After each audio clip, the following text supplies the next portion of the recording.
Week 6, day 3. Now we're getting into some really good stuff. If you've done the work, you've noticed it's piled on and piled on. Today is so very important. Read with me. And by the way, love the graphics.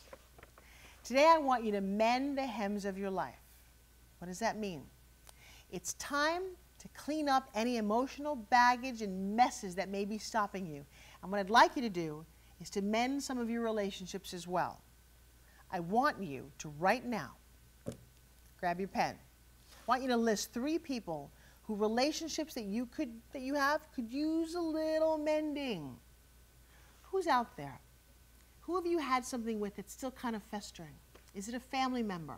Somebody very stubborn over something silly that happened and you kind of hold that grudge? You no longer need that energy.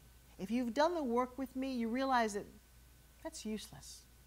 You can forgive them, you can forget. You can come to understand a very profound principle. I would write this one down.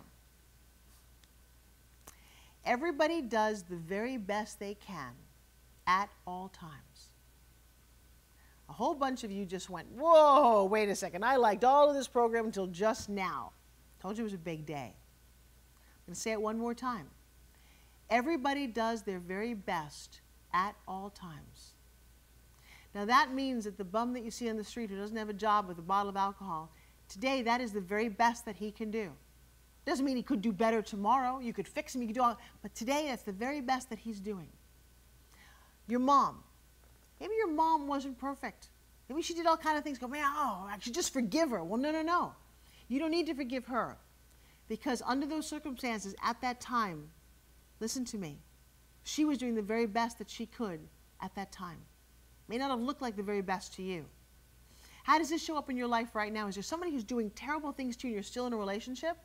If that's the very best they can do me a favor. Don't try to change them. That's not your job. Leave. Like on Facebook, delete them.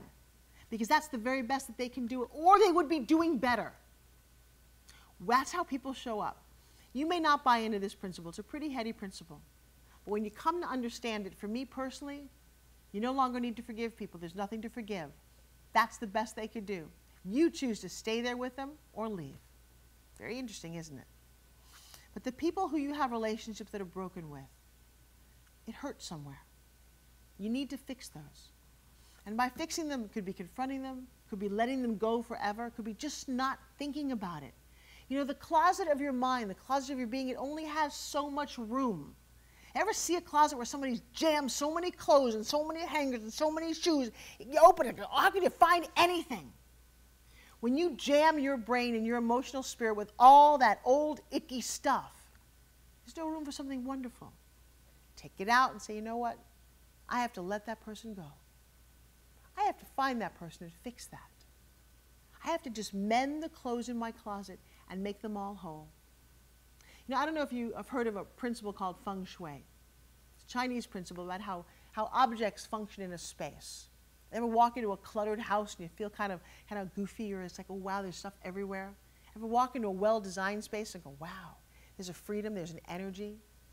You need that energy space. So, I've made space for 3 people. Maybe there's more. But let's start with 3, okay? I think that's a really, really important step.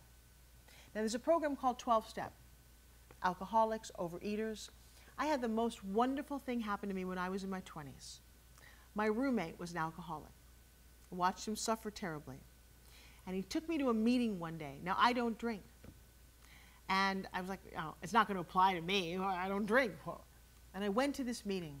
And it's about 12 steps. And one of those steps is forgiveness and really mending relationships in your life.